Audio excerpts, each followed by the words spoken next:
raining wet. cats and dogs. But I can report that the race went off without a hitch, and there were no incidents in Brookline that I'm aware of. And as always, I was complimented for the hard work and the diligence of the police department, the fire department, and in particular the Public Works Department.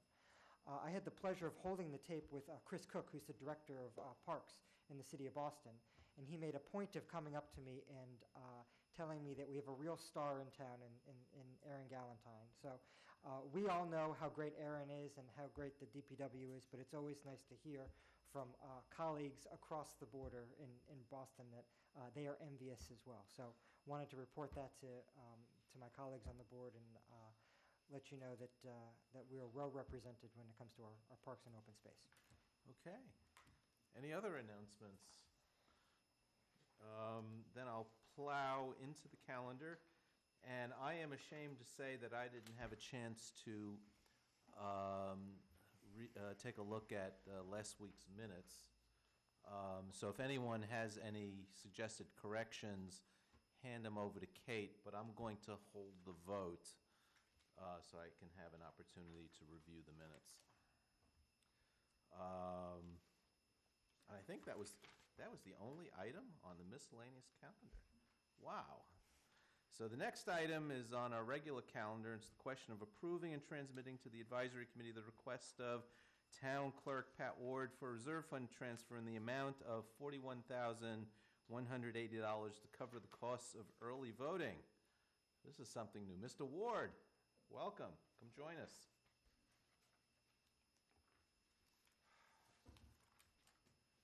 Thank you, Mr. Chairman, members of the board, Mr. Town Administrator. I'm here before you. I'd like to amend that amount. It's now $39,180. We applied for and received a $2,000 grant from the Secretary of the Commonwealth's office. You keep going in the right direction. Well, yeah, but not out of design, let me tell you. We took off the $10,980 simply because we lost the opportunity to purchase them. This process, as diligent as it is, was too slow for the vendor. By the time I got to ask them, could you hold it for another week, 20 other communities had basically purchased all the sales stock. So it wasn't available to us. But thankfully, again, kudos to the Secretary of the Commonwealth. He's got a loaner program that allows us to use it for this time around. So we've got three e-poll pads, hotspots. So what are e-poll pads? E-poll pads are basically, they were approved by the legislature, although they haven't been certified for election use, but our Secretary is allowing us to use them for early voting. And essentially, it's an iPad that has the voting list on it. Oh, this is for the... for early voting. For the For checking staff. Checking in. No, Okay. for checking in. So Because... it's not people voting on an iPad? No. It's used for the list. But consider this, you're talking about a location that's to handle every voter in the town of Brookline, potentially. So if you did a manual hard copy, you're talking 16 times, so you're talking 32 lists, to go through to check somebody in, which would be a nightmare and certainly inefficient. E-poll pads allow them to do it alphabetically.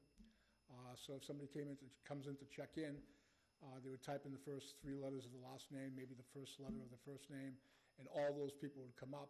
It would say whether they voted in another location or not already, and then you could check them in and then basically produce a barcode, which administratively, hopefully, will make it easier for us.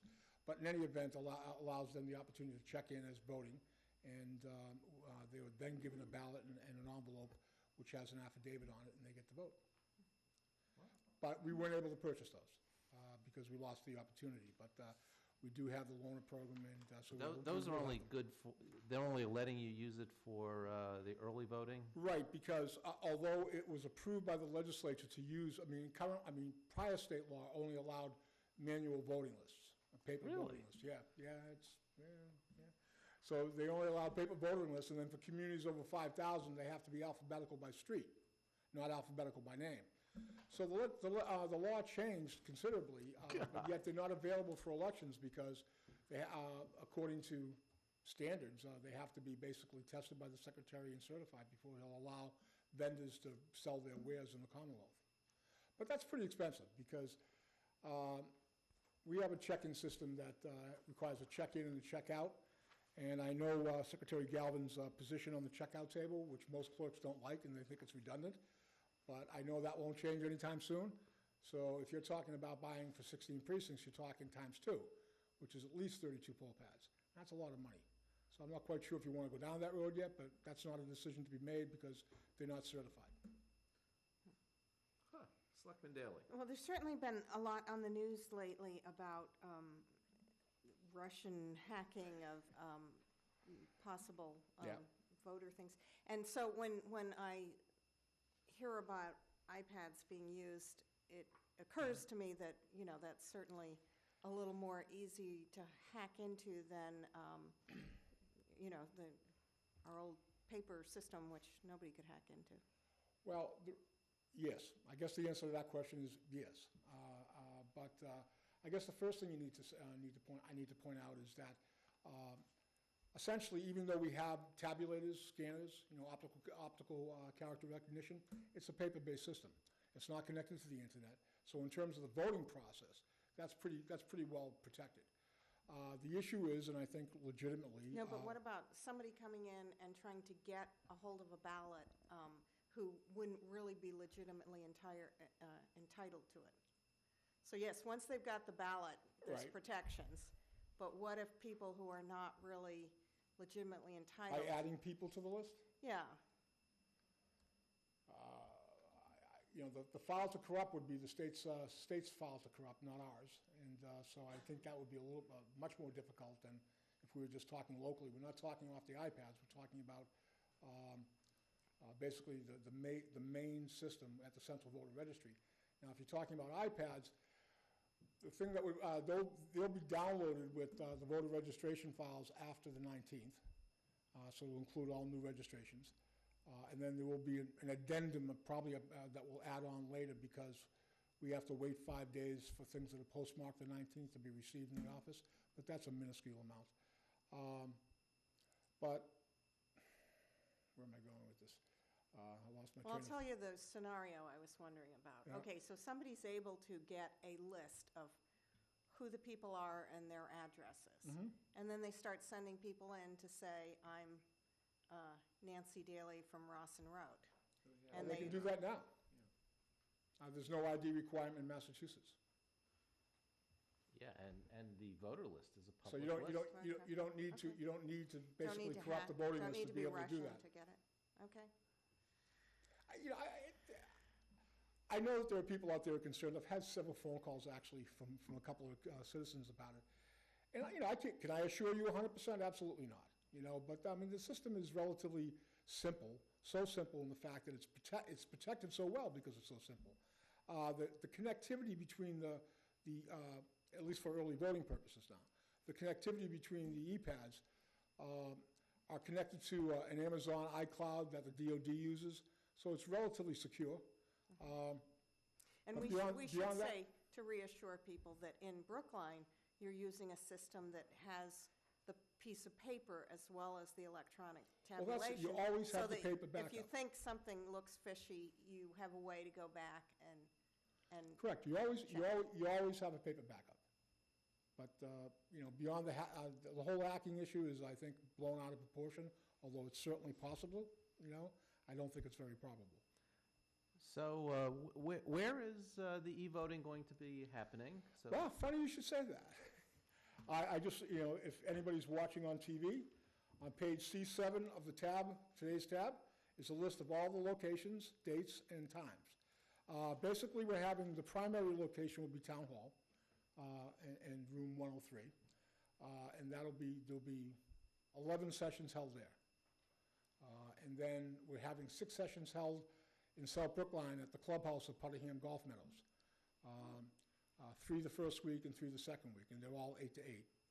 And then we're having 3 sessions in North Brookline at the Sussman House Community Room. One session the first week, 1 session the second week, and then the Saturday between the two, they'll be open from 9 to 5 there, but they'll also be open 8 to 8 on Tuesdays those 2 weeks. So it's 20 sessions, it's an awful lot. Like I've been telling everybody else, early voting is a case of first impression. I have no idea what to expect. I suspect, though, that we'll have a significant amount, which will be burdensome for us administratively, but it's Brookline. I expect it. So how is this being publicized? It's been on the website for a couple of weeks. It's being publicized in the newspaper for the next 3 consecutive weeks. We have a frequently asked question sheet downstairs. And beyond that, the only other thing I can think of, I thought today that we haven't done, is maybe get big to put it on the cable network. Or some of those strategically placed sandwich boards? Unfortunately, they're currently being used. So I can't strategically place them because they're being used by DPW right now.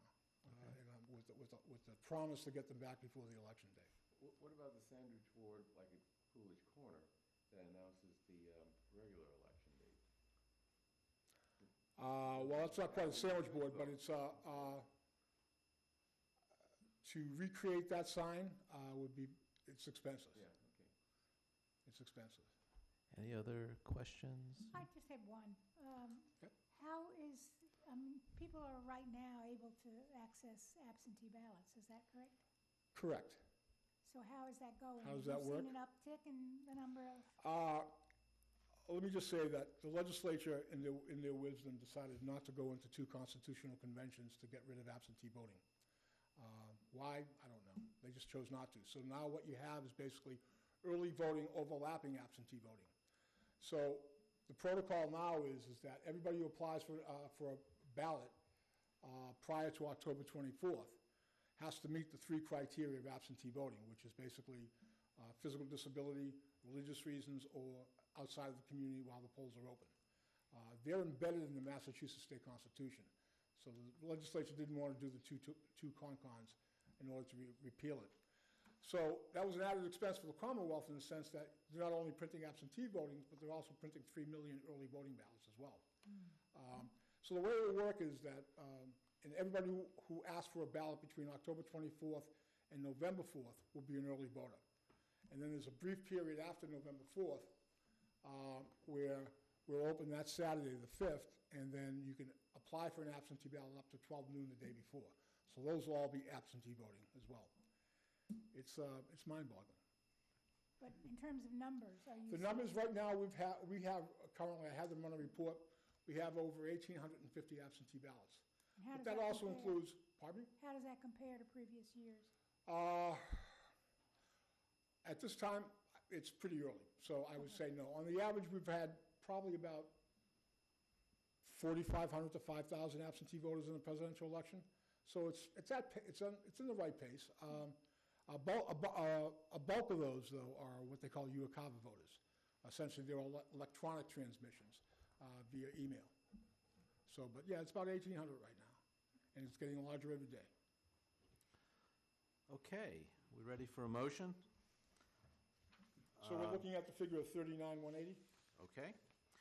I'll move that we approve and transmit to the advisory committee the request of Town Clerk Pat Ward for a reserve fund transfer in the amount of $39,180 to cover the cost of early voting for the town of Brookline. All those in favor, please say aye. Selectman Daley? Aye. Selectman Franco? Aye. Selectman Heller? Aye. Selectman Green? Aye. And the chair votes aye. Thank you very much. Good luck with early voting. Thank you. Okay, now we have 2 warrant articles that we're going to have the public hearings on.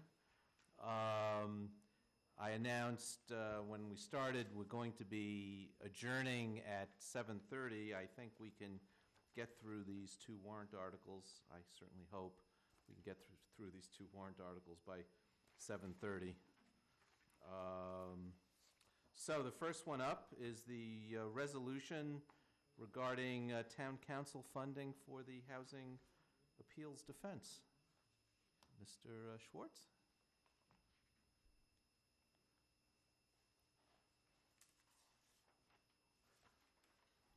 Good evening. My name is Derek Chang. I'm joined by Chuck Swartz.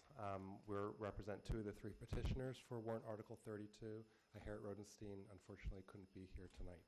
I was wondering if you've received an information packet it's not perfect. So nearly 8 months ago, I had the pleasure of standing up at this podium with respect to a response letter for one of these 40B proposals. And this is my first involvement in municipal politics, and I've been very delighted by the professionalism of all of town staff, the planning department, the zoning board of appeals, the selectmen, in addressing what the chair of this board of selectmen termed as a tsunami of 40Bs that's confronting the town. Yeah, I did say that. So sort of 8 months into the process and having viewed how several developers have taken advantage of the 180-day limit that the zoning board has to review these applications, we've just been very alarmed and concerned about how the developers' tactics are detrimental to the town. So as a brief summary, I'll go through in a few minutes. The developers have really adopted a lot of hardball tactics, such as misquoting statements from the chairman of the Board of Selectmen, refusing to provide information to the Zoning Board of Appeals, and really, letting the clock run so that the Zoning Board of Appeals does not have the information they need to assess the impacts of developments on the community. As a result, a lot of these proposals get steamrolled through. As Mr. Swartz will allude to later, this will irrevocably harm the real fabric of many Brookline neighborhoods. I think importantly to the Board of Selectmen and to the town, there will be a large demand for municipal services that the town is left holding the bag for. The developers obviously don't care about. And we believe that having some legal defense costs, when appropriate, they could represent a hedge against all of these recurring operating expenses that these overutilized developments entail. So on the next page, I've pointed out a couple examples where legal challenges that the town has undertaken have resulted in substantial concessions by developers. The first was 45 Marion in the mid-2000s. As you know, there was initial proposal, and the subsequent proposal from a different developer reduced the height by half and almost as much for the number of units. And you're very familiar with the Hancock Village sagas, both 1 and 2. And recently, the planning department has undertaken some discussions with Chestnut Hill Realty on how to mitigate this project, largely due to town council's successful efforts to defend against this proposal in land court. Interestingly, the Citizens Housing and Planning Association did a survey of 22 pending zoning litigation regarding 40B, and in many cases, the presence of litigation actually caused developers to bargain to a reasonable amount, and that's what we're hoping to do here. So on page 3 is just sort of this was taken and inspired from the Hancock Village financial impact assessment for the first Hancock Village project. I'm looking at just an estimate of tax revenues. I had to ballpark what was the land acquisition cost plus what the developers declared was the building structural cost and multiplied that by the residential tax rate. This is a complete ballpark estimate. And then I used the Civic Moxie's formula for estimating the number of school children, which was used in the 9th School Committee.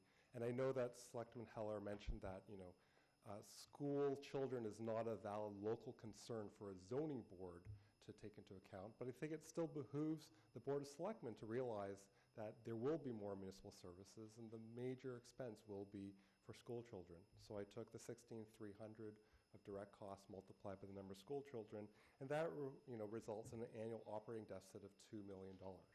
This does not include any capital outlays that may be required for additional schools, additional fire departments, and things like that. So these are the considerations that we'd like to raise to the Board of Selectmen and the rationale for drafting this warrant article. Mr. Swartz is going to talk more about how these developments really impact the neighborhoods and the fabric of Brookline. Thank you, everyone. I wanted to thank Derek Chang. As you can tell, in the 8 months or so, he's become quite an expert on 40Bs. He's really put a lot of effort and research into this. He spearheaded our efforts, spearheaded this warrant article, and I appreciate his efforts. I think wouldn't mind recommending him to be the town's 40B consultant.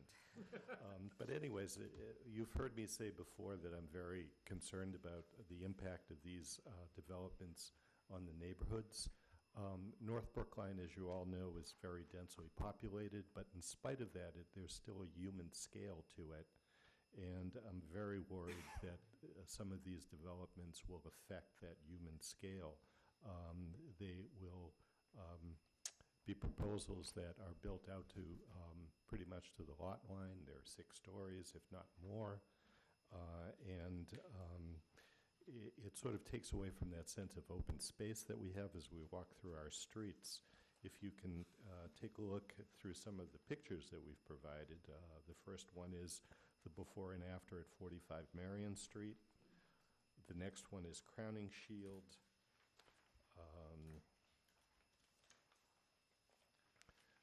The next one, I think the advisory committee is going to be hearing pretty soon about Emerald Square, or whatever they're calling it, on Boylston Street. And then we get to my neighborhood.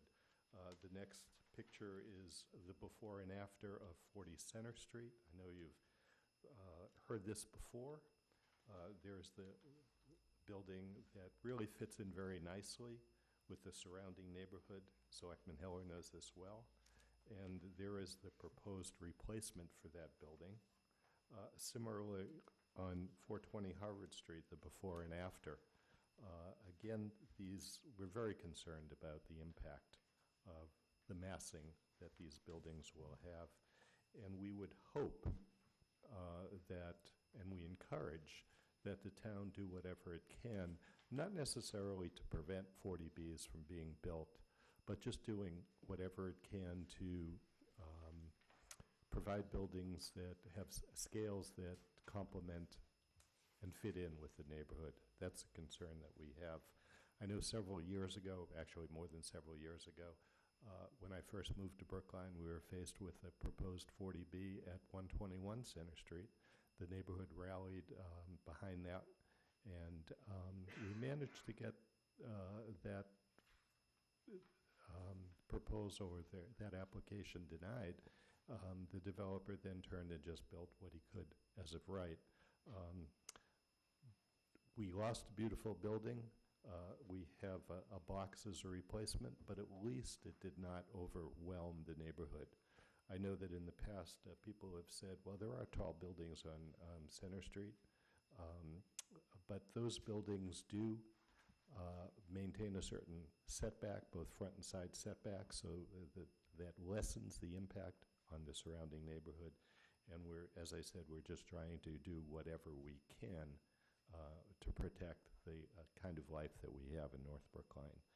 That's why one of the reasons that we came forward with this warrant article, it is a resolution.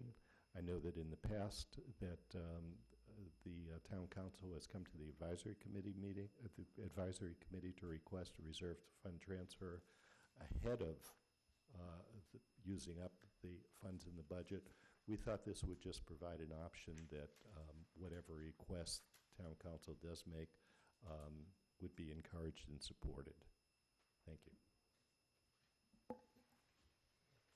Yeah, I want to just get to your last point there, because we have been we're very aware of the devastating effects of some of these 40Bs, and we have been trying to work with our planning department and town council's office, both when they need extra funding. So I'm trying to get to what you're asking us to do. Are you asking us to cut into some other budget to allocate money for this, or simply go on record as saying we support any funding requests that might come our way, and in terms of reserve fund transfers or something? So please pardon the naivete of a first-time resolution drafter.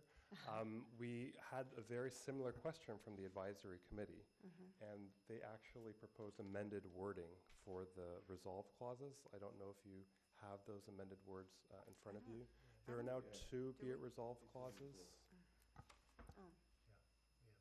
Great. So the first be it resolved clause is to express support for town council to defend the town's planning interests. The second be it resolved clause, I paraphrase because I don't have it in front of me, has to deal with, trying to incorporate into budgeting, where appropriate, the projected expense of town council for 40B legal defense.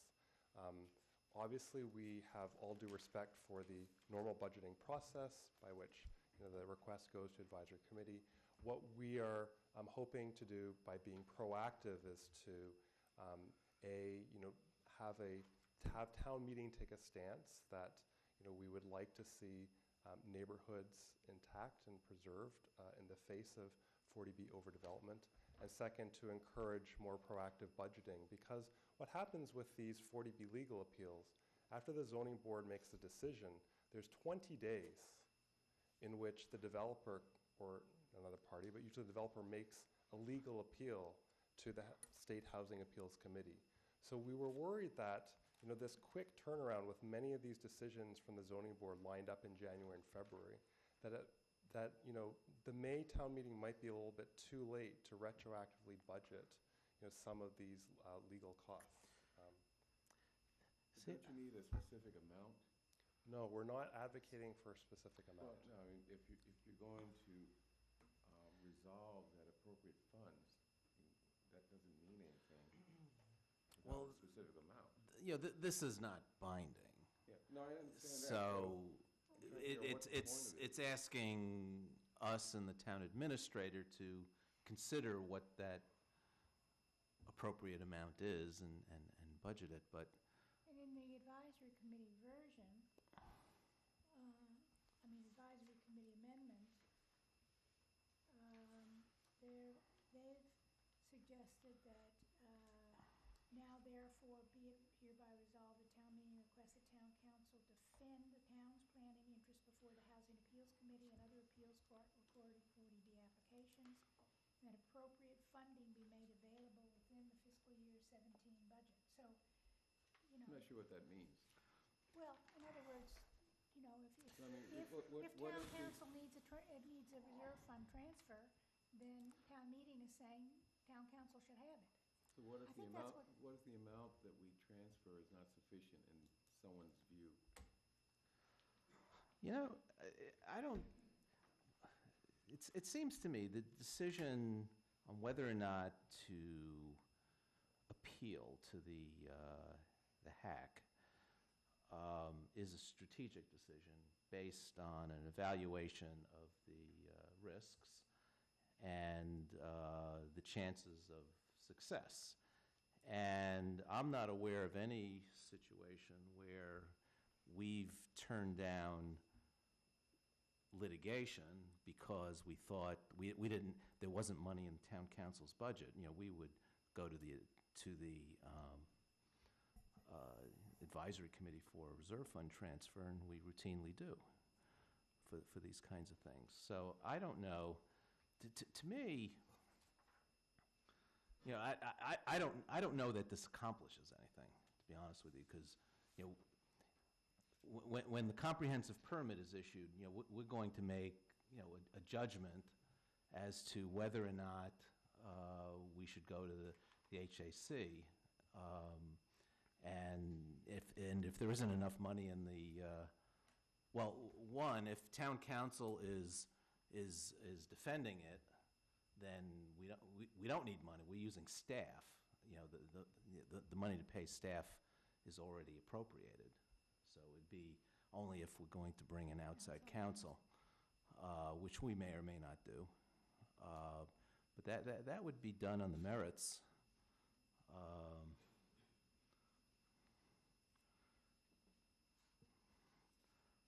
So I don't know if this accomplishes anything, but we're going to do it. We're going to weigh the risks and the, Yes. Yeah, we're aware of that. We just felt that in this particular time, that the town being overwhelmed with these applications, we just wanted to make sure that there was no hesitancy because of the fact that there might not be the funds to bring this, to defend this in housing court. We just wanted to make sure that that wasn't an obstacle. Well, If there aren't the that's always funds- pretty much an obstacle if we think we don't Yeah, have the exactly, funds to money. do something. I mean, I guess what we're trying to say is, what are you asking us to do that we're not doing now? Or is this really more directed toward the advisory committee? Well, I think it's basically asking town meeting to support whatever efforts are needed. Okay? It's to get the town behind people who are faced with these situations. Has the moderator opined on this language? I'm not sure. I think that was going to be checked out, Yeah. and I 'cause, assume that it I happened. suspect the moderator is going to have something to say about the resolve, the last resolved. I haven't heard I mean, in anything terms yet. of future funding requests? Yeah, yeah. But anyway, well, this is a public hearing. Anyone from the public who wishes to speak for or against or make comments about this warrant article? I see none. Any other comments, No, discussion from the think board? I think it might behoove us all, including the advisory committee and the petitioners, to check with the moderator and find out, what his view of this is, because sometimes he can take a contrarian view, and we want to be advised of that ahead of time. So, and I would also, talk about the advisory committee's motion as well. So I think that would be probably the next step before we vote this. And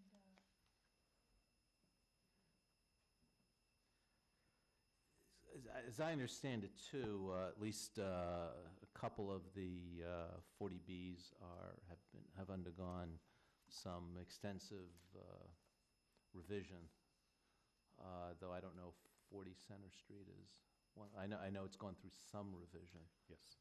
but not to the extent, from what I understand, as 420 Harvard, Right. which has gone through some major. Yeah, the height remains the Revisions. same, and the side and rear setbacks remain the same, and the parking has pretty much remained the same.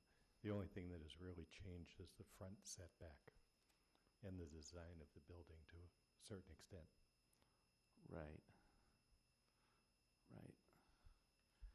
but the process is not done yet. No.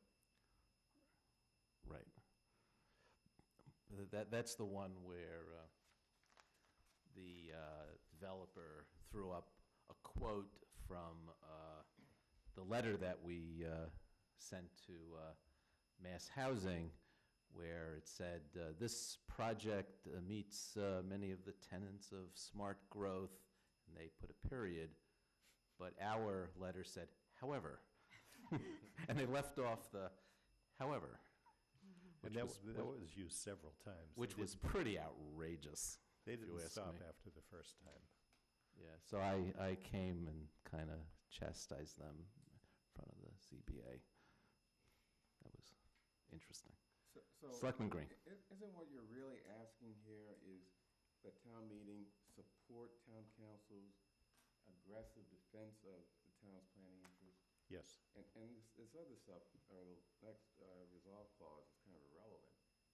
So if that's what you're looking for, why don't you say it? I mean, it's really simple language. Town council supports. Yes. I mean, The Town meeting. I'm sorry. Town meeting supports town council's aggressive. And encourages town But I think council. But what they're that's- saying is they want us, they want the advisory committee, who might get requests from the planning department or town council for extra funding to work on these, that we view them in a favorable light. So I That's what don't- they're trying to get to, I think. I don't disagree with you, Selectman Green, but let's remember that these two additional whereas clauses came from the advisory committee, not the No, I petitioner. understand. So, I think they were much closer to what they're actually asking for in the initial submission, rather than what the advisory committee Okay. thrust upon them. I guess you have them both, is it, Selectman Franco, you have both versions? Yes. So that's pretty much what we That's had interesting. intended, and this was what the advisory committee had proposed, and I just deferred to their infinite wisdom. And they are infinitely wise, right?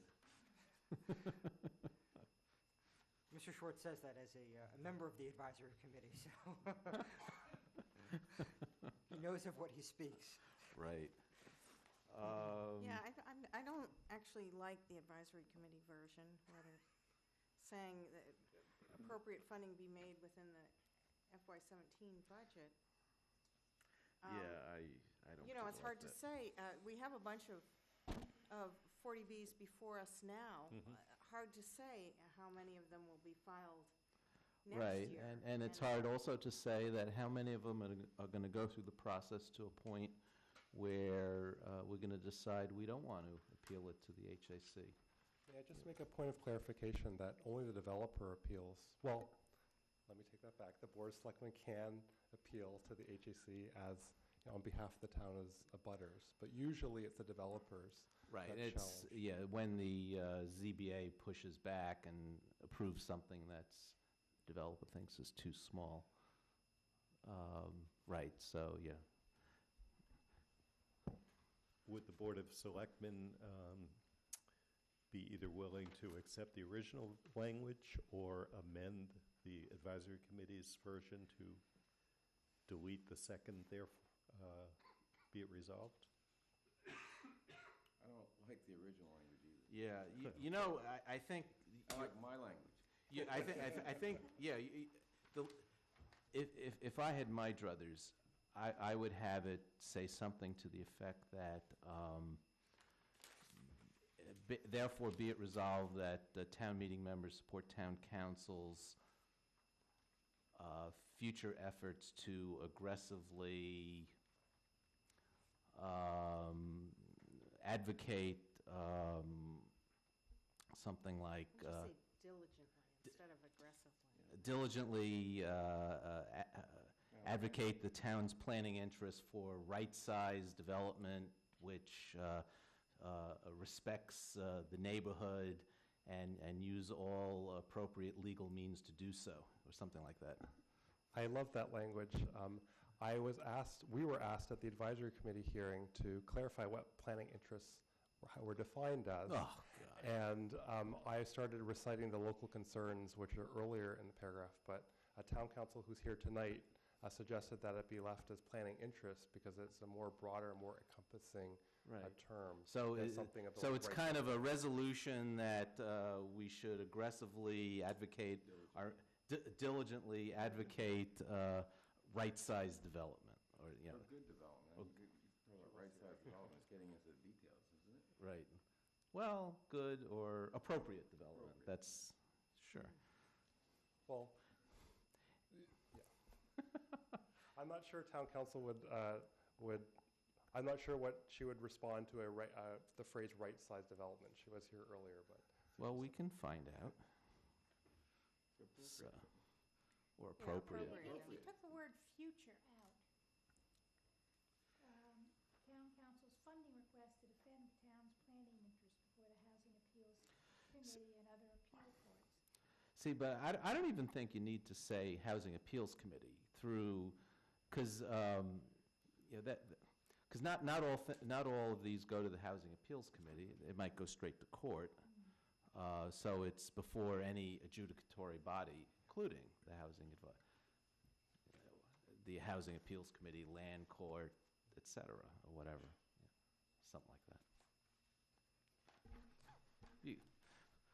I don't know. So, I don't know. Well, I think Bernard sort of has some language, so maybe he will email that to, I know he's got Chuck's email, I don't know.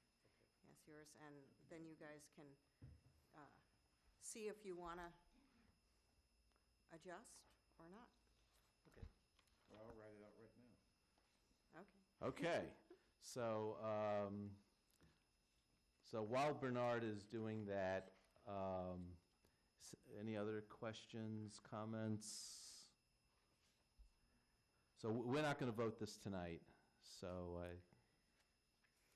yeah, The practice is to vote at a future time. Right, yeah. Not at the public hearing. yeah, so, yeah, I'd like to see that more It's not general unusual, language. don't take it personally. Right. Okay, so just hang out for Bernard's language, and we'll start the next warrant article. Okay, thank you. Okay. And the next warrant article is a resolution to set up a senior tax relief study committee. Ms. Granoff, welcome. Hello. Long time no see. Been seeing you a lot lately. Okay, I hope this is low enough, but please let me know if you're having trouble hearing what I'm saying. As you said, this is a resolution asking that the Board of Selectmen establish a committee to study broadly the issue of additional property tax relief for senior homeowners, and to come up with specific policy recommendations and proposed warrant articles. Part of the procedure would be to study what is currently being done in communities throughout Massachusetts, and also to investigate innovative new ideas. This is a broad-based, rational approach to looking at an issue that I think we really need to start thinking about at this time. The reasons for this are as follows. First, as perhaps the five of you are most aware of, everyone in Brookline now, the likelihood of additional overrides in order to pay for the construction needs of our growing school population is highly probable. We may have 2 or 3 over the next 10 years, in addition to the one that we had about a year and a half ago. This is a problem for all Brookline homeowners, but it affects senior homeowners with modest incomes who are living on fixed incomes, perhaps somewhat disproportionately. Compounding this problem is that over the past 8 years, the program that Massachusetts has, the Massachusetts Circuit Breaker Income Tax Credit, is becoming less and less available to Brookline residents because of one of the qualifications for this tax credit. As you know, this was put into place in 1999. The goal was that no senior with modest income should pay more than 10% of their income towards their real estate taxes. And to qualify, you need to meet certain income qualifications. Currently, for a single individual, it's $57,000 or less. For a married couple, it's $85,000 or less. The second qualification is that your residence not be assessed at more than a specific amount. And in 2008, that amount was $793,000. This is based on a statewide average. Currently, it's $693,000. Now, this goes against a sense of reality. We know in Brookline, property tax values have been going, and assessed valuations have been going up approximately 5 and 10% each year. What that means is that fewer and fewer of seniors, no matter how low their income is, can qualify for the $1,070 income tax credit. So that when we have additional overrides that are going to impact their future real estate taxes, coming at the same time that they are less and less able to take advantage of the circuit breaker tax, that creates a real sense of distress and concern among many seniors with homeowners who are having a sense that their modest incomes will not be sufficient in the near future. We do have current programs, and I did give you a copy of what is currently on our website. But if you look at the qualifications for the current tax relief programs that Brookline provides, you'll see that a number of them have extremely low asset ceilings, so that in order to take advantage of them, your assets can't be more than $43,000 to $56,000, depending on the program. Well, in reality, most senior homeowners, not counting the value of their home, will have a car, may have a small IRA, they will not be able to qualify for these programs. We do have the senior work-off program, but that's only for 30 individuals. We also have a tax deferral program. And this, in comparison with what other communities are doing, is actually less than adequate. In comparison to Newton, for example, our interest rate is 5%. Their interest rate is key to the federal discount reserve rate, and that is less than 1%. For the last few years, it's been 0.75 of 1%. They have 56 people taking advantage of it. In Brookline, only 7. Oh, incidentally, I forgot to mention, I did spend about an hour and a half with Gary McCabe on this idea this summer, and he was very supportive. He wrote an email to the advisory committee saying that he supports this resolution because he does see that there is a need for further examination of what we as a community can do to help senior homeowners with modest incomes. There are many other programs that are being done throughout Massachusetts that might be of interest to us. One program that I'm aware of is what's being currently done in Sudbury, where they key their program to the circuit breaker income tax qualifications, but they use a town-wide average of real estate values so that it fits in with the realities of living in that particular town. We may want to consider doing something on that order. As a community, I think we are very committed to the idea of diversity in all of its forms. Age diversity is one of them. Income diversity is another. And in discussing all of the array of affordable housing that's being introduced, in a sense, this is another approach to it, which is making existing housing more affordable. So I think that the time has come for us to set up a committee so that we can take a rational overview and come up with some very specific proposals that will address the concerns of a growing number of seniors living in Brookline. Any Questions? questions from the board? Selectman Daley? Well, I'll just say I was at the Council on Aging meeting when Susan presented there, and they hadn't noticed it for a vote, so they couldn't take an official vote, but there was an enthusiastic response, I will say. I've had some concerns about, because whenever we relieve one group of taxpayers of some of their burden, we're shifting it to somebody else, so maybe, young homeowners with kids and who are struggling, having just bought their house, might have to absorb this extra tax. So there are some concerns, but I think it's definitely worth studying, and I think Susan gave a number of examples at that meeting that you might be able to do this in sort of a modest way that would help a number of senior homeowners without overly impacting other taxpayers. I'd also like to just mention something. I know that there's an idea that if a senior homeowner who has lived in his or her home for 20 or 30 years is having difficulty paying for their real estate taxes, that they should perhaps consider moving to a smaller condo in Brookline.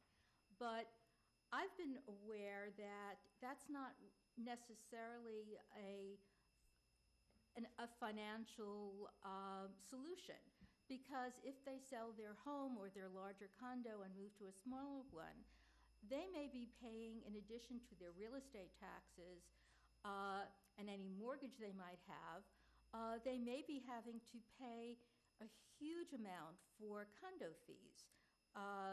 The daughter of a friend of mine just purchased a condo in Coolidge Corner a couple of months ago, and her condo fees are $850. so that even though we might think moving is the answer, there really aren't that many options for seniors who have lived in a home 20, 30 years that they could afford when they purchased it. There aren't that many options for them within Brookline. And because I think as a community we value what older people bring to the community, when you think of the number of volunteers and the committees that are composed of volunteers and the significant percentage of which are seniors, I think there would be a huge loss if many of them felt forced to put their house on the market and move elsewhere. Any other comments from the board? This is a public hearing. Anyone from the public wish to speak on this warrant article? I see none. Now, I do have one other thing. When I spoke to Stephanie, there is an additional paragraph that an advisory committee member asked that be included, a new whereas clause that he would like to have as the first one. He was not present at the vote of the advisory committee. And so I agreed that we work out the wording, and I've sent you, I believe she sent you a copy of the wording. And so if you are actually going to vote on this, it would be great if you could vote on it with the wording. It hasn't been approved by the advisory committee because our meeting is scheduled for the 20th. Well, But I would hate to waste we more can of be your time. we can be ahead of them. This seems pretty straightforward, asking us to set up a committee to study this worthy warrant article, noting Selectman Daley's concerns, which I think are appropriate too. This whole thing is a balancing act.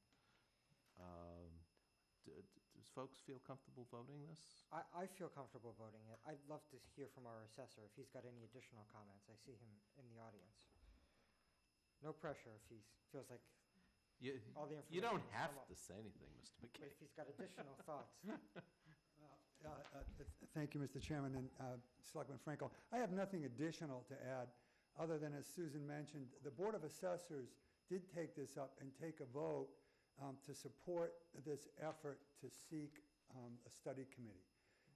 So we are in support of studying this, seeing what other communities are doing, seeing if it would work here in some form.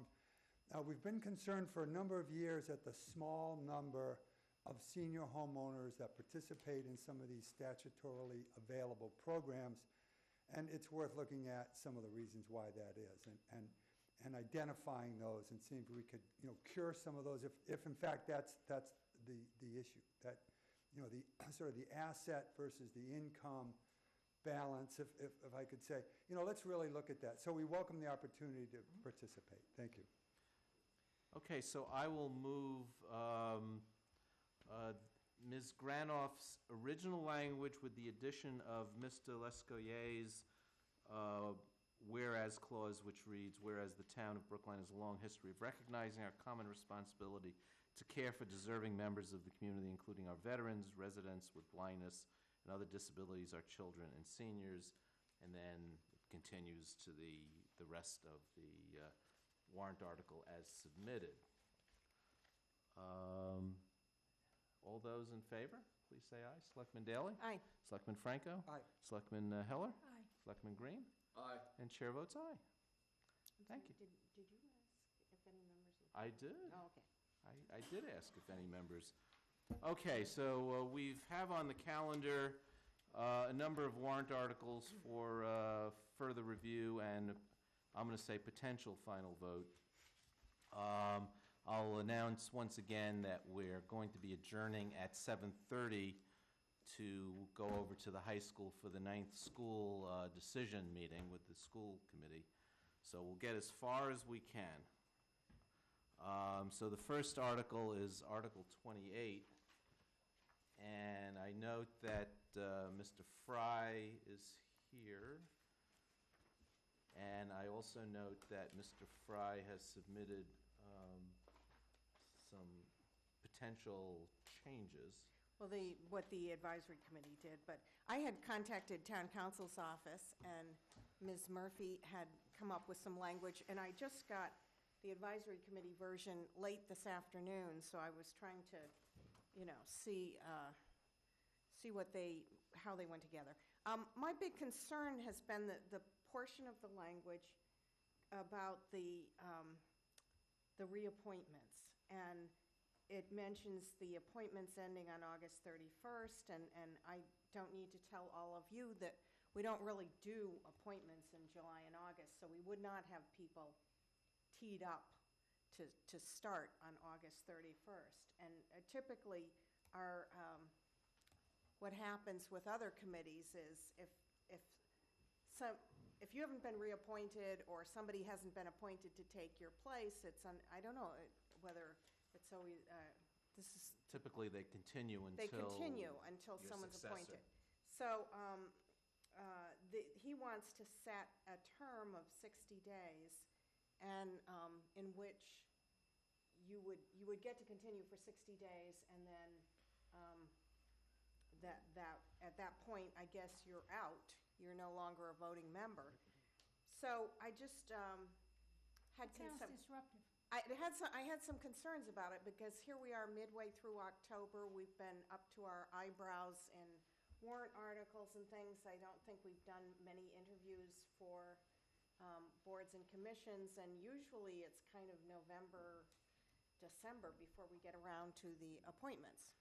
So that was my concern, that you might end up with, and I forget, maybe Mr. Fry can refresh my memory as to how many members, commission members there are.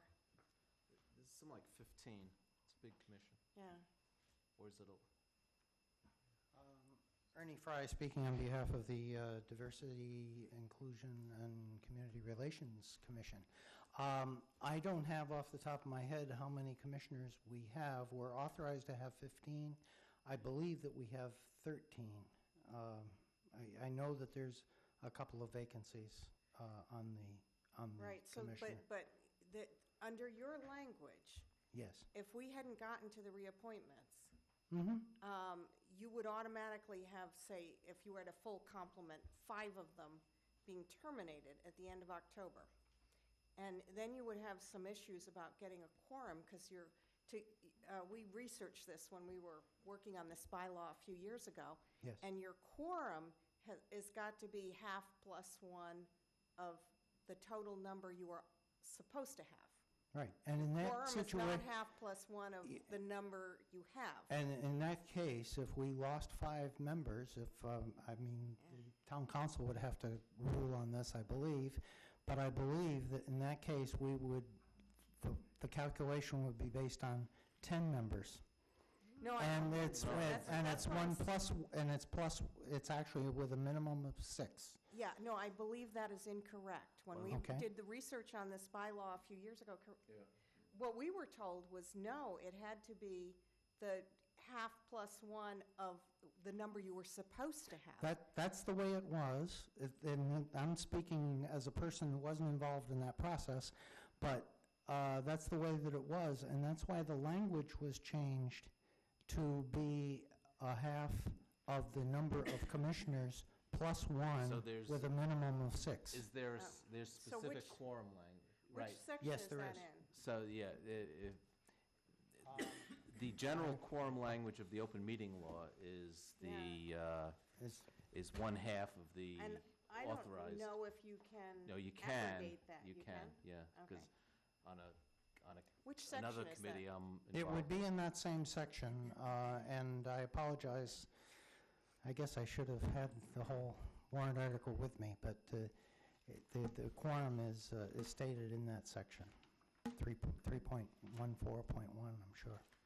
So what's wrong with kind of the standard language which has have you serving until your successor is appointed? We have a current situation where there is a commissioner who was appointed by your body and stomped out of a meeting one night and basically has not come back. Now, he theoretically is still a commissioner because we don't have a full slate of members. So there's nobody that's being appointed to bump him off. I thought his term had expired. His term has expired, but under the current standard of you continue your office until your successor is replaced, until you're replaced, technically, he's still a commissioner. Now, I don't think that he's going to use his power as a commissioner. However, I don't want to open up the possibility that he could. Now, under this language, he has not applied for reinstatement or extension of his term, so this language here would basically end his term. So if the person has applied for reinstatement, would this language apply then, the limitation? We give him 60 days, so the end of October. And so what I'm saying is you could potentially have a very disruptive situation of, we don't usually do the appointments until we talk to everybody who's interested, and you could have a situation in which the 60 days are up and suddenly you lose a whole bunch of members. Yeah. And because we haven't had a chance to get to that. I'm sure that the commission would find the 60-day number negotiable. But I think it's really incumbent upon the board to get the job done. Yeah, you know what? We've got lots of Oh, I know, there's a lot of committees things and doing, but commissions, Well, and we've got. We could use a little help, too. I'll volunteer. No, but I mean, we've got to, when we have to get through the warrant articles, and right now we're trying to find a location for Ninth Elementary School and stuff like that. Sometimes things happen, and we're here till 11 o'clock and everything. I can certainly appreciate that, but Now, another way of doing this would be to have a provision that allows you to kick someone off the commission for failure to participate or Or failure to attend? failure to attend or some, other reasons like that. Sure. I'm not sure you can do it in this warrant article, but no, we wouldn't be able to do it here. better approach. Although, I think that your chief diversity officer could give him a call and say, would you please submit a letter of resignation? Yeah, that's possible. Yeah, there's actually some model language for the approach Bernard Yeah. is suggesting in the advisory committee enabling legislation. It says something to the effect that you can have up If to you miss X. 3 meetings, Yeah, you're something out. like that, yeah. Yeah. Well, he is correct. There is language in there that the quorum shall consist of a majority of yeah. serving members on the commission with a minimum of 6. Right. We had actually asked about that, though, when we were drafting, so I'm surprised you can put that in, because we were told no. Under Yeah, you the law, it had to be half plus 1 of the number that was allotted, even if that wasn't. Yeah, for a different committee I'm serving on, it's a state committee. What we were told is the general open meeting law quorum language applies unless your enabling legislation has an alternate method of computing a quorum, and this is the Well, enable- the only other quibble on town meeting, on town councils, didn't like the fact that you were saying shall hold office for a period of approximately 3 years. She doesn't like the approximately. I And so agree. I agree think with that. maybe it should say for a term of 3 years. Now, maybe because of whatever they move out of town or whatever, they don't serve a full 3 years, but that would be their term. What about substituting for approximately the term either up to or not more than 3 years? So that, you can't appoint somebody for, Yeah, I like that. 15 years. But then you're running into but then you've got this provision that they can go over for 60 days. I'm saying if you just say a term of 3 years. Well, a midterm appointed Right. commissioner Okay. is going to run past August 31st. So what's your suggestion?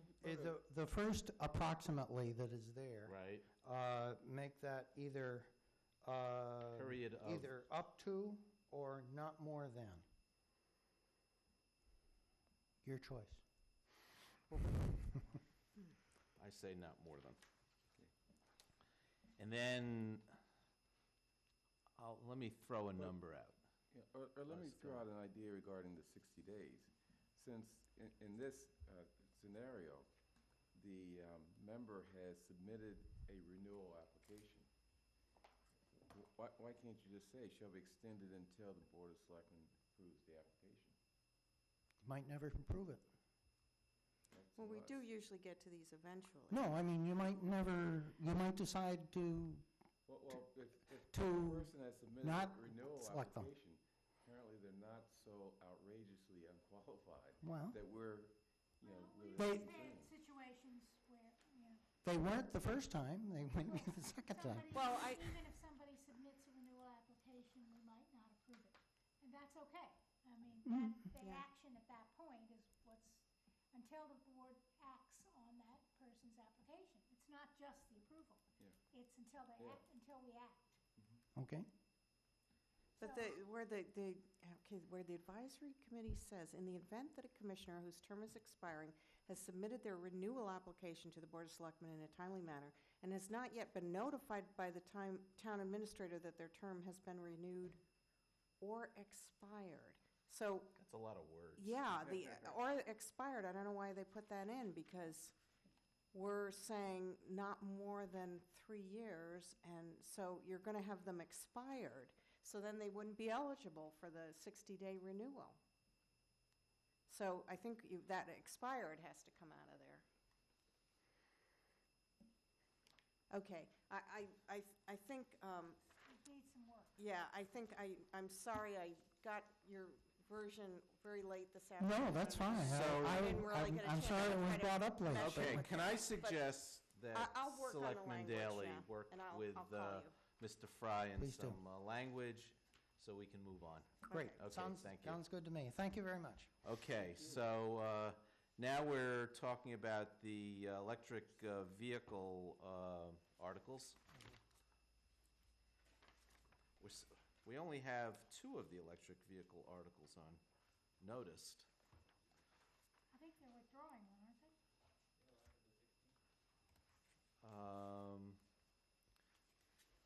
So why don't you, since you're here,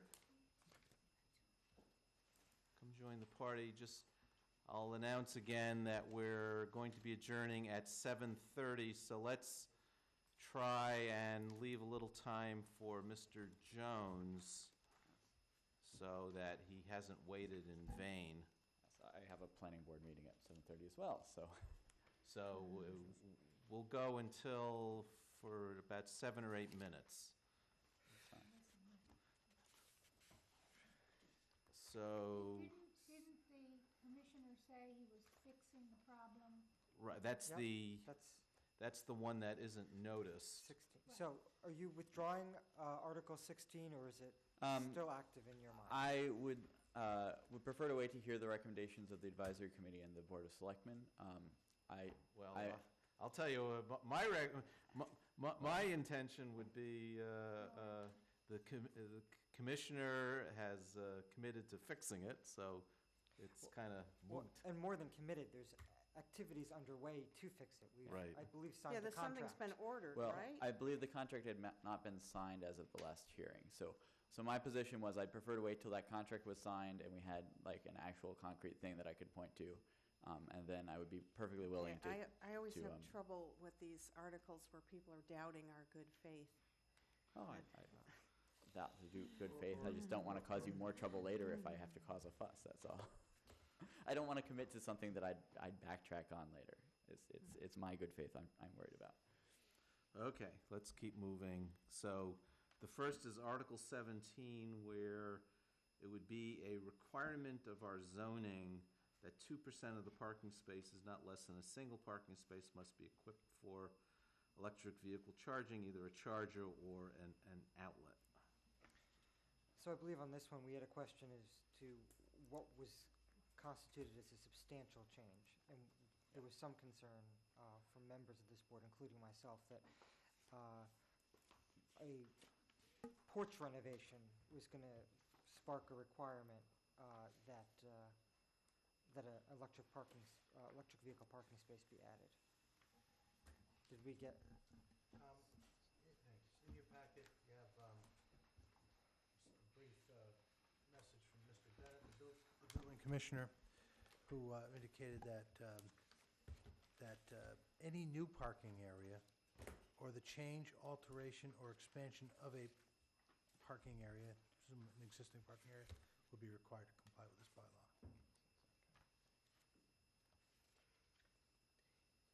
Repeat that? Article 17, if passed, will require at least 2% of parking spaces be equipped for electric vehicle charging.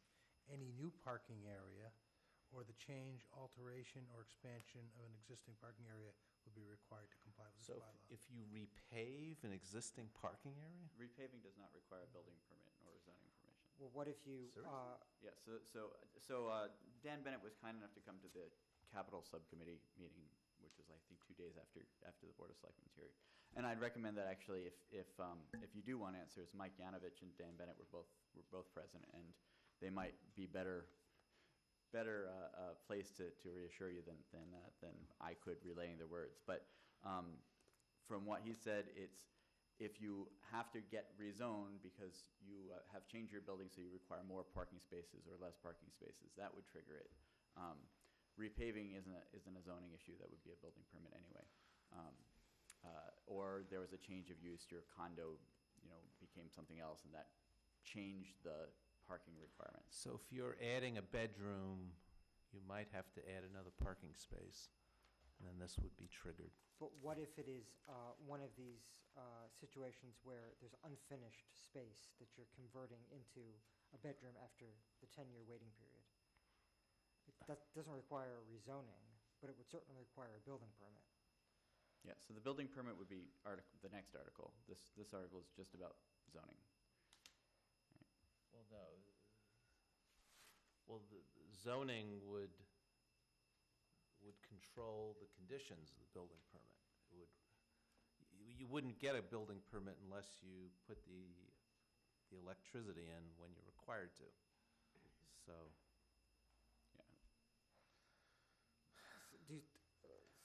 So the response from Mr. Bennett for Article 17 is any new parking area or change, alteration, or expansion of parking area required to comply with this bylaw. Okay, so if you tear down your garage and rebuild it,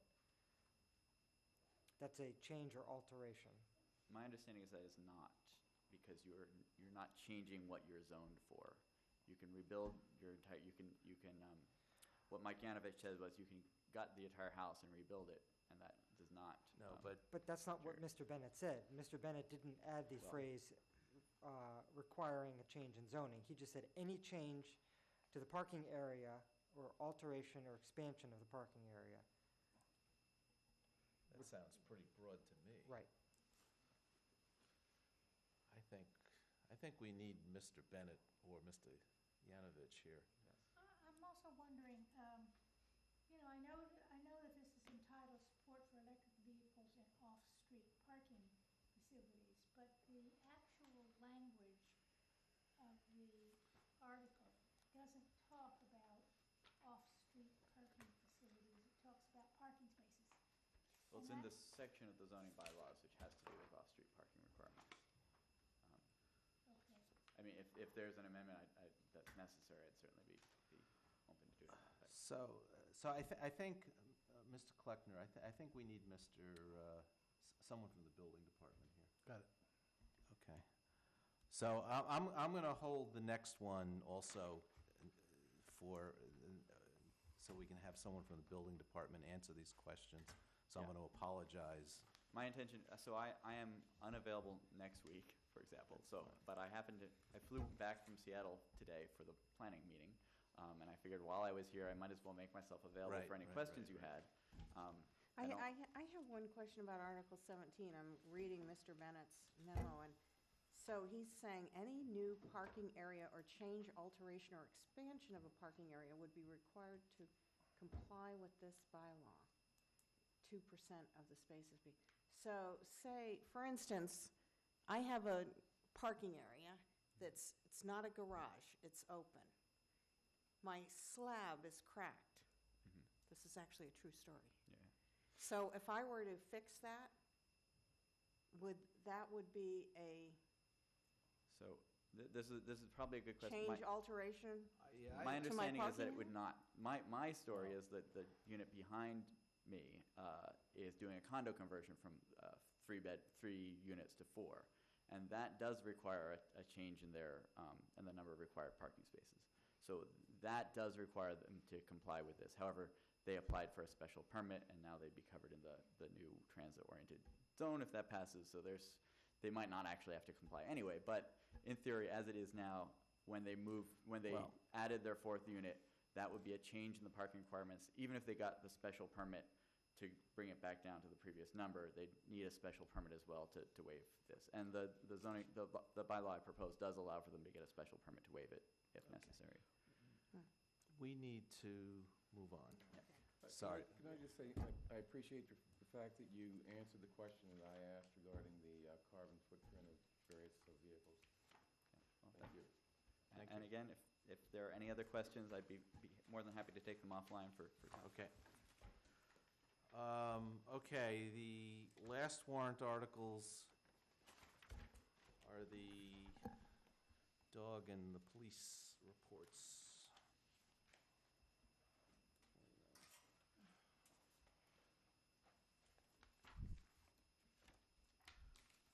So we're down to committee, a referral motion to committees. Has advisory voted on this yet? Yes. Article 29, they voted 19-1-1. Article Do we have their language? Article 30, they voted 18-1. That's my recollection, by the way. Yeah. I could be wrong. Do we know the language they voted? Because it would be good if we're going to vote this. The referral motion language that you gave us You know, the confusing thing to me, and I'm a country boy, I'm not a Brookline-bred boy. We had Sandy's motion that was presented as my motion, which is fine with me, because I agreed with Sandy. And then I wrote something up that was mine. But I think the advisory board added an "and" at some point. And to be honest with you, I don't think at that point I had the motions in my hand. But I'm sure, whatever the advisory board voted, I agreed with it at that time. I don't have any objection to it. There wasn't any substantive change, and I think that was in Article 30. But again, I'm not completely sure. I assume that you people had what the advisory board did, but I guess... Yeah, usually they email it up to us, but I guess that didn't happen. They did this last week. Yeah. So, see, what we have from the moderator, has phrases like, assuming this is what you want, which I don't think you want. It is what I want, because, there's no substantive change between what I gave some of you. But there was a little bit of confusion the last time I was here, because there was a little bit of difference. But to me, it was a technical difference. It didn't change the substance of the two articles in creating committees. Well, the Article 30, your referral motion, is a moderator's committee, but you're calling for a Board of Selectmen member to be on it. We don't serve on moderators' committees. No, but there's two different committees. The one for the police training, both the moderator and I agreed that since you people are the police commissioners, you should be the appointing authority to appoint people to that committee. The moderator thought that since the other one was a little bit different, I mean, you're going to understand, the first article, Article 29, deals with police training, and you people are the police commissioners. He didn't want to step on your toes, and to me, I think that's appropriate. Now, the other thing is a lot different. It's simply requiring transparency in police reports. It's not dealing with the, police officers themselves. So that was the thinking about doing that. So Article 29 seems to appoint what's called a town meeting committee, and the Director of Public Health is the one doing the No. appointment. There's, Is there, okay, I have, yeah. it's been rewritten. Got it. I apologize. To a committee consisting of the following: Director of Public Health or designee, Chief of Police designee, member of the Board of Selectmen designee, 2 town meeting members, 3 non-town meeting members. I think it's fine to have a committee. I don't have a problem with the makeup. I don't have a know, problem with the excuse me. charge. Excuse me, Mr. Chairman, but in what he sent me by email, he made the point that whether it's tradition or his ruling, he said that it's not appropriate to have a department head appoint members of a Right, yeah. committee Right. established Yeah, by. yeah. And to be honest with you, I got that. I simply didn't know that. Yeah, no, that's fine. And to be appointed, I think the moderators committee is fine, and then, Well, it's strange to designate a member of this board to serve on a moderator's committee. okay, so back up. You're talking 29, I'm talking 29, you're Okay. talking 30. Okay. So what I would, we could vote the moderator's language knowing that there might be some minor differences with some wordsmithing from our beloved friends at the advisory committee. Or we can wait for the advisory, to get the advisory committee language. I'm inclined to go ahead and vote the language we have, and if we need to reconsider it, to put an and or an or in there, we just reconsider it, just to get it off our plates so our staff can start writing it up. Okay. Mr. Chairman? Yeah, If I may make a brief comment. just brief. I listened to the people about Article 32, and they talked about right action. Now, in Buddhism, the precepts for living, there's many precepts, and one of them is called right action. Now, if you have a right, and of course, Article 32, I don't have the article in front of me, but it appears that it's about real estate, things in the material world, right? I mean, appeals about real Hey, estate. Gary, we've got to go over to the high school. No, so we but my probably point can't get is through Buddhism that if tonight. there's a right action, there's a wrong action.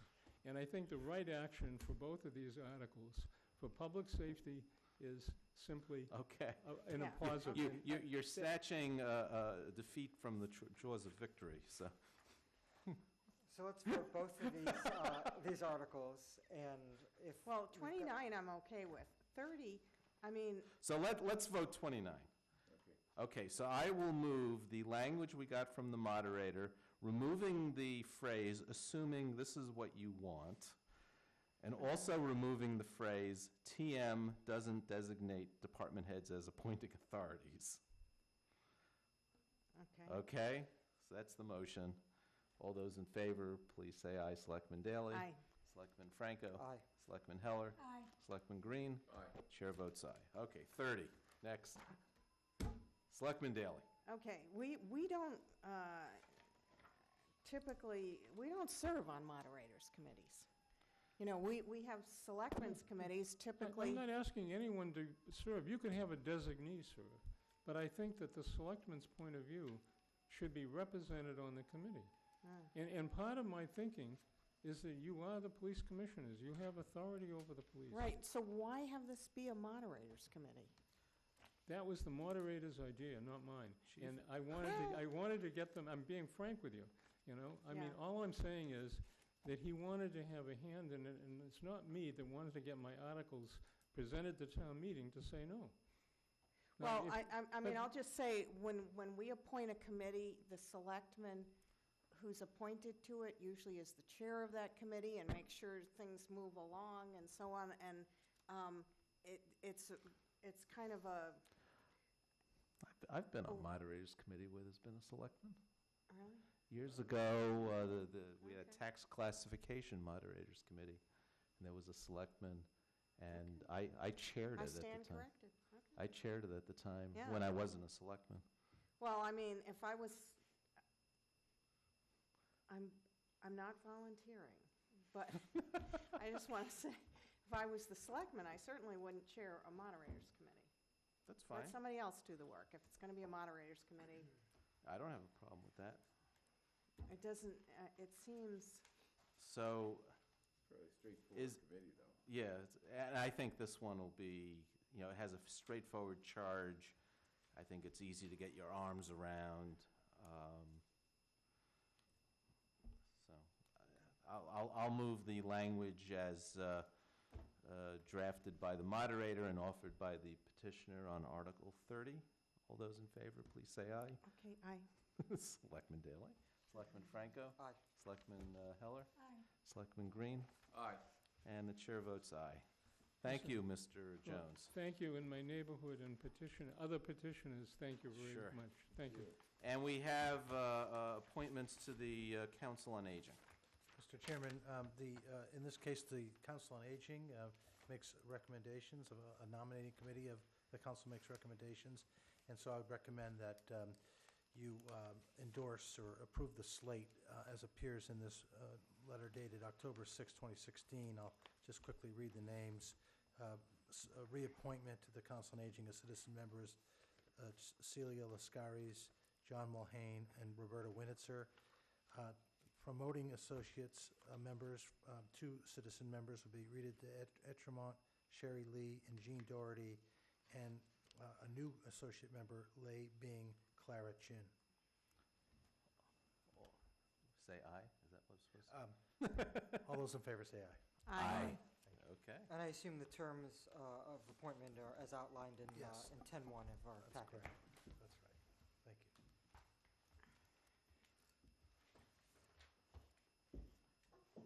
So we're adjourning for half an hour and then It picking will up at the be high school. It's picking actually up. posted as a separate meeting, so So we we're are adjourning. adjourning, yes. But we'll be reconvening in another meeting. We haven't adjourned yet. I'm going to take 2 pads over, because so, we were talking about doing